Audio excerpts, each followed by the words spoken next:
First thing you should do is decide on your tempo. I suggest 60 to 70.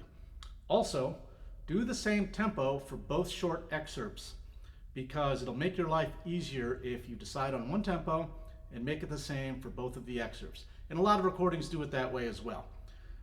So, if let's say I take the same tempo, you need to start practicing playing the same tempo at the beginning of each of the two short excerpts. So this is what I'm thinking in my head. 1, 1, 1. So I'm thinking that same tempo for the second excerpt. 1, 1, 1, 1.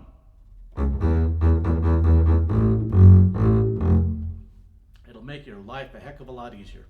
So once you have that established, and don't worry about the tempo range, I suggest 60 to 70. So that means that anywhere in that range is perfectly acceptable. I know a lot of recordings will go faster than 70, maybe around 74 or 75. Do not worry about it. For an audition that is taped and you're by yourself, it's better to play a little bit slower and cleaner at the slower tempo. Yes, if you do get into the orchestra, play louder, play faster, play what the orchestra is doing. But remember, you have 7 other bass players helping you out. But when you're by yourself, you're on your own. It's basically a solo. Take the slower conservative tempo. And also, you don't need to play too loud for taped auditions. All right, now that I've said my spiel on that, let's talk about the first excerpt.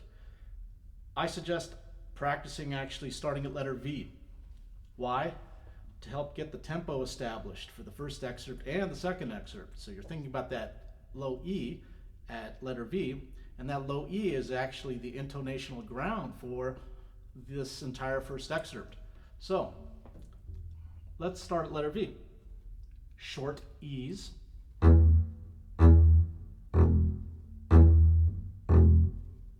Even though you don't want that low E to ring, you want it to ring sympathetically to that high E. I don't know if you can see my low E string vibrating, but it means that the low E and the high E are lined up. So once they are lined up as such, get the tempo established in your head. Dun, dun, dun, dun. And then back up to one measure before V.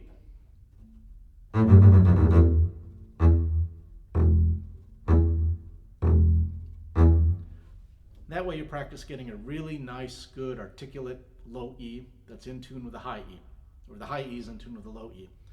Okay, and once you have that tempo established, then you go to the beginning and start there.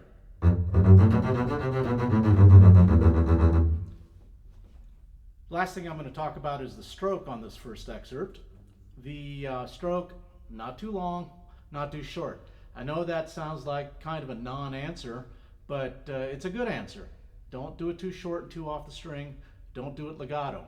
My suggestion is just to play it on the string and let the bow breathe. Let the string breathe. Let the bow bounce naturally. Don't actually try to make it bounce. I'm rubbing it back and forth. It's a little on the longish side. But the bow's actually moving up and down, and every time it goes up a little bit, the string gets to breathe a little bit. Okay, let's go down to the second excerpt. There's a lot more to talk about here, and I think the best way to talk about it is to just go measure to measure. Let's start at the very first measure of the excerpt. First of all, D flat to E natural. For some people, it hangs people up because it's an augmented second. So think of the D flat as a C sharp if you need to in order to play it in tune. But it is a minor third, so fourth finger on the D flat or C sharp, and first finger on the E natural. Play them together to make sure that indeed they are a minor third apart. Now, on the and of beat 1 in the very first measure, you have an accent on the E natural. Do something to that. Vibrate a little bit, give it a little bit of a wiggle, play it a little bit longer, anything to let the committee know right away that yes, you are conscientious, are aware of the articulation, and understand its musical status as an accent. that's a long way of saying just try to play it a little bit longer if you can. I know that's hard to do, but try. Makes for a really quick retake on the 8th note right afterwards, but it's worth it if you can do it. Just make sure you quickly retake it. Let's keep on going. Long on these quarters, long, short on the A. Make sure that A is short, nice and resonant, but not long.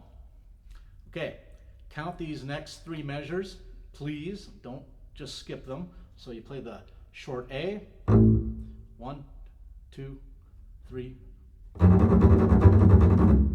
Okay, you're going to probably want to practice this slow first. I'm going to ask you to do 2 things.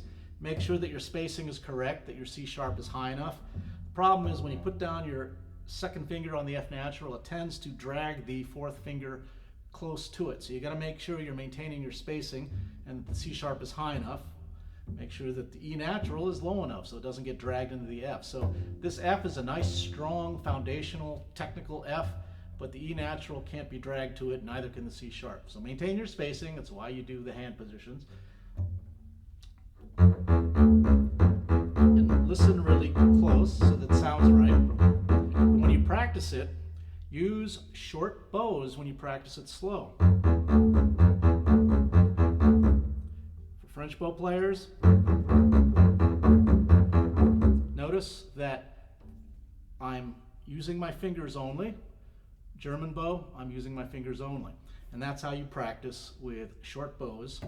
And it's really the only way to play cleanly when you play faster is to use as little motion as possible. Okay, fun little lick, isn't it? Okay, let's just keep going.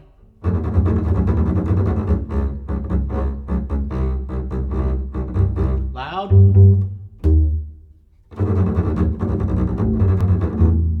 Okay, so you want to play those pizzas loud.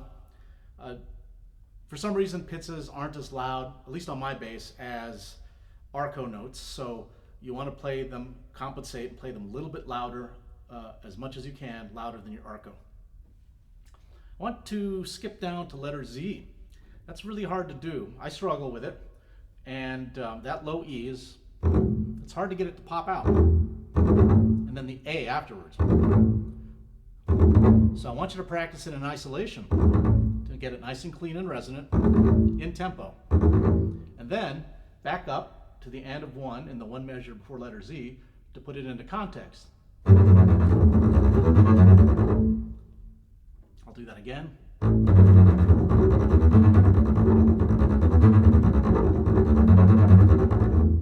It's a fun little lick. And again, keep your bows short.